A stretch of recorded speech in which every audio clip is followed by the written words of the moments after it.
Oh, and one other key thing to remember about calibration is NLP Eye Patterns. Now, you may have seen these on the internet, on YouTube videos and other instructional videos out there, or maybe even on a training course where there's a little diagram of a circular face and letters saying VR,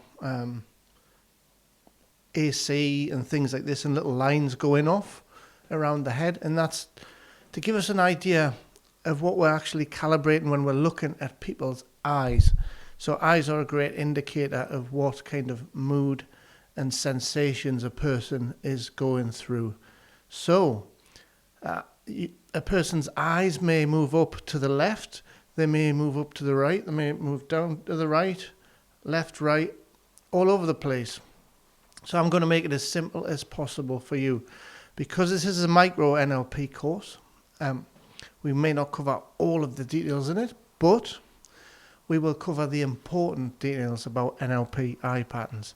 So the key ones to look out for are auditory digital, where a person looks down to the left, where they're kind of constructing voices or dialogues in their own head.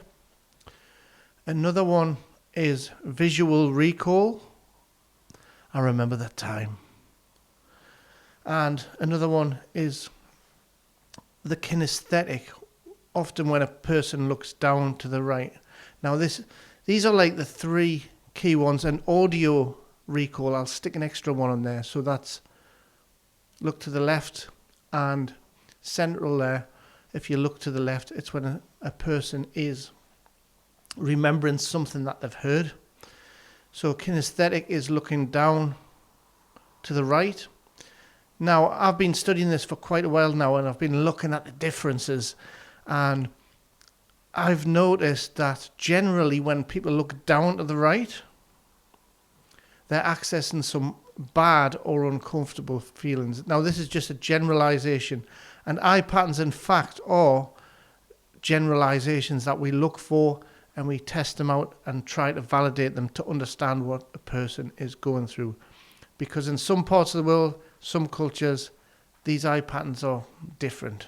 And with certain individuals where they've got complex things going on, they're different. But as a general rule, I've found that NLP eye patterns are pretty much consistent. So let's just have a quick look at kinesthetic, this eye pattern where the person is accessing uncomfortable feelings. And if you want to observe this in action, just speak to somebody what it was like for them when the love of their life left them or deserted them, or a relationship broke up. Quite often you'll see the person go, yeah, like that, and look down at the right. So look out for that one. Test this out with people. It's not a hard and fast rule, but observe it and see what you notice. I remember my football manager from the 1990s for my football team, Newcastle United, Kevin Keegan, when he was going to win the Premier League. His team were going to win the Premier League, and Manchester United overtook them, and then they beat them like 4-0 or something like that. And he was like really happy afterwards, yeah, everything's fine. And the interviewer said, what was that like, Kevin, to be beaten 4-0 and to miss out on winning the title? And he was like, yeah, well, it wasn't too bad.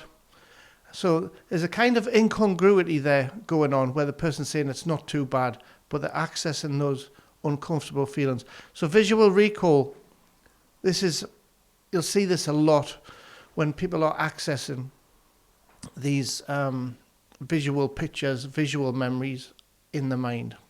Auditory recall. What did that sound like? Maybe you're talking to a veteran or something and saying, when you were on the battlefield, what was that like? And the person goes, and goes a bit grey in the face. So they're remembering a sound, they're accessing the uncomfortable feeling. So the other one is auditory digital, when a person hears their own speech or script or internal dialogue being played out down here to the bottom left, and You can see this a lot in interviews when politicians are being interviewed, where the interviewer asks them a question and they're trying to avoid the issue and they're going, yes, well, it was all very necessary, or something like that. The other ones we've got, just to touch on this briefly, is visual construct, which is when the eyes look up to the right, where someone's constructing an image, or perhaps it's a future event which they haven't experienced yet, and you'll say, what would that be like to win that £1 million or that $1 million? And the person goes, and when the eyes look horizontally this way, what do you think that's going to be? That's right, it's auditory construct. So it's maybe if a person hasn't heard a sound before, or an environment is unfamiliar to them, and somebody's asking them a question, or they're engaged in dialogue and they're imagining what it would be like to hear that sound. So that's auditory construct. So let's just go around that in a quick circle. Kinesthetic, auditory construct,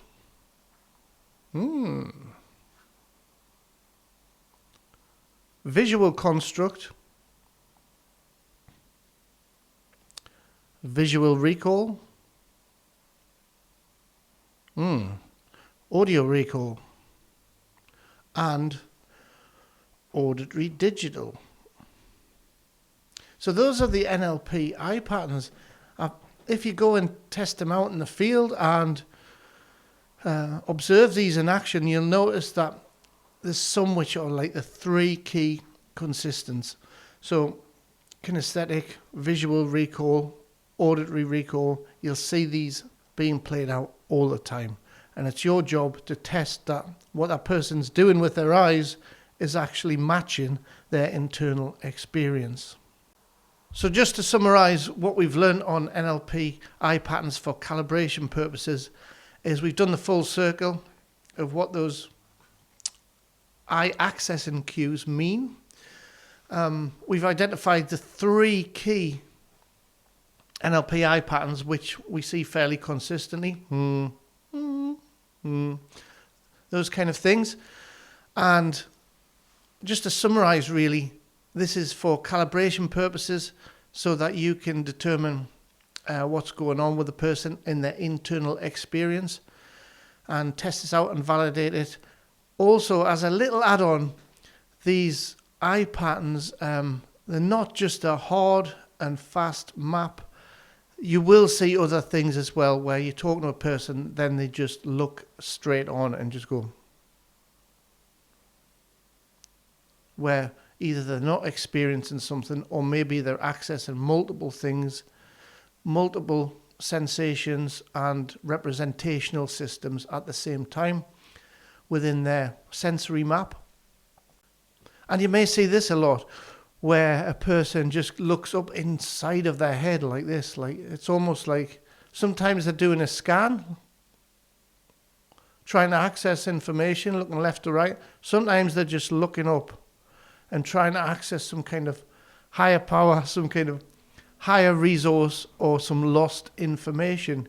You may even get it when a person just looks down like this. And from my experience, when a person is looking down, they're looking into their internal sensory experience and they're trying to access that information. After that, the eyes may go, yep, I remember that time. And yeah, there was some great events. So no hard and fast rule, but these eye patterns are excellent in terms of helping you become a better communicator and to be able to help other people more, and also to help yourself, because you may see videos of yourself where you're doing things and your eyes are moving all over the place. That will help you understand yourself better. Again, thanks so much for watching this video, guys. And if you look to the top left, you'll see the next video in the series, which is all about how to supercharge your sensory systems, how to amplify your senses in order to get better results. And below that is a playlist with all the videos in the series. Thanks so much for watching this video, and please don't forget to subscribe.